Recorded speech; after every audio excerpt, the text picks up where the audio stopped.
Part 7. The Awakening. When Ember woke, he didn't know where he was at first. The soft silver glow of the cave of eternal nightlight filled his vision. His body felt heavy in the most delicious way, like he'd been wrapped in warm honey. His mind was clear and calm, empty of the usual racing thoughts. His fire burned steady in his chest, not with the restless crackling it usually had, but with a content, peaceful warmth. "Hello, little one," Lunara's voice came from nearby. "Welcome back." Ember raised his head, blinking slowly. "I slept," he said, and his voice was full of wonder. "I actually slept, I dreamed." "Yes," Lunara said, and he could hear the smile in her voice. "You slept for 6 hours, not a full night, but more than enough for a first time. And you dreamed beautifully. I could feel your dreams from here, bright and vivid and healing." Ember stood and stretched, extending each leg, unfurling his wings, arching his back. His body felt renewed in a way he'd never experienced.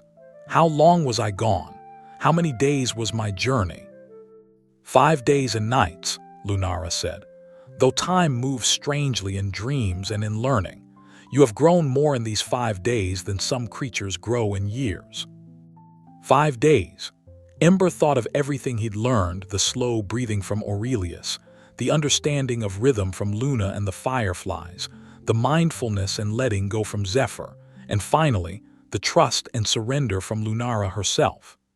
Each lesson had built on the previous one, creating a foundation for rest that was strong and sure. "What do I do now?" Ember asked. "Do I stay here?" "No," Lunara said gently. "Now you return home. You return to your valley, to your mother, to your life. But you return changed. You carry these lessons in your body now, in your breath, in your fire.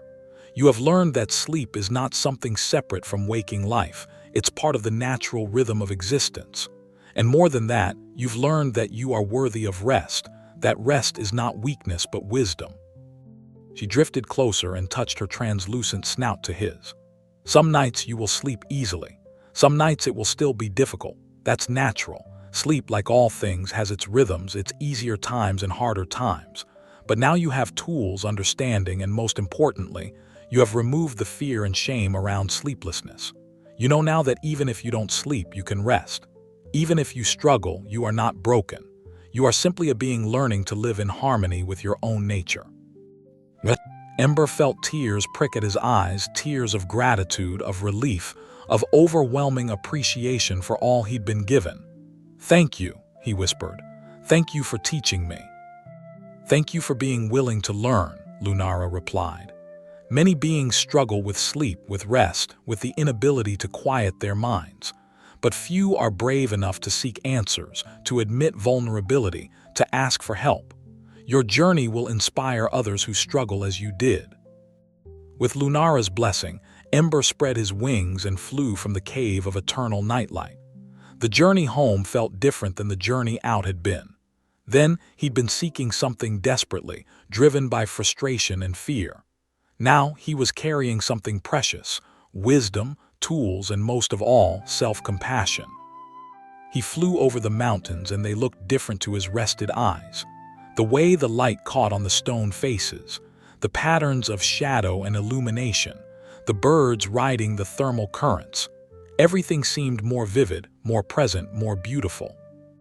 He stopped to rest at the Lake of Reflections, and Luna and thousands of fireflies greeted him with a display of lights that spelled out "Welcome home" in glowing patterns.